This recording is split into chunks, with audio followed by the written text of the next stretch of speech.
मुख्यमंत्री शिंदेंच्या ओएसडींकडून नवं षडयंत्र असा आरोप जरांगे यांनी केलाय। मुख्यमंत्री शिंदेंना बदनाम करण्याचा ओएसडींचा प्रयत्न आहे असा आरोप मनोज जरांगे पाटील यांनी केला आहे। तर आता हे माझं शेवटचं उपोषण असं जरांगेंनी म्हटलं।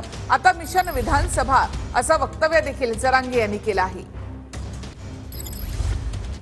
मुख्यमंत्र्याला आम्ही खूप चांगलं मानतो, इथून पुढेही मानणार आहे, तिथून मागेही मानत होतो आणि आजही मानतो मी तर।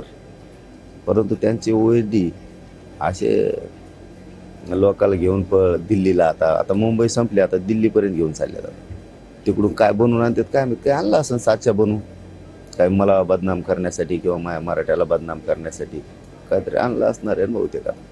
ते त्यांना जाणाऱ्याला बोलून उपयोगच नाही, कारण हे षडयंत्र सरकार घडून आणतंय ना। ते काय बळीचे बकरे करणार आहेत त्यांना।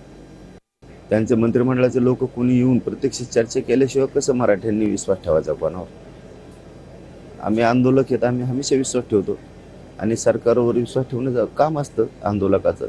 मुख्यमंत्र्यावर विश्वास ठेवणं, उपमुख्यमंत्र्यावर विश्वास ठेवणं, सरकारवर विश्वास ठेवणं हे आंदोलकाचं काम असतं। आणि आम्ही विश्वास ठेवलाय, करायचं का नाही ते बघ। आम्ही थोडे दिवस करू उपोषण, आम्ही तरी किती दिवस करणार? कारण तुम्ही जाणून बुजून जर आम्हाला मारायला निघाला असतात, लागतील विधानसभेच्या तयारीला गोरगरीब सगळे मराठी, सगळ्या जाती धर्माला घेऊन, सगळ्या जाती धर्माचे लोक आमच्या सोबत आहेत।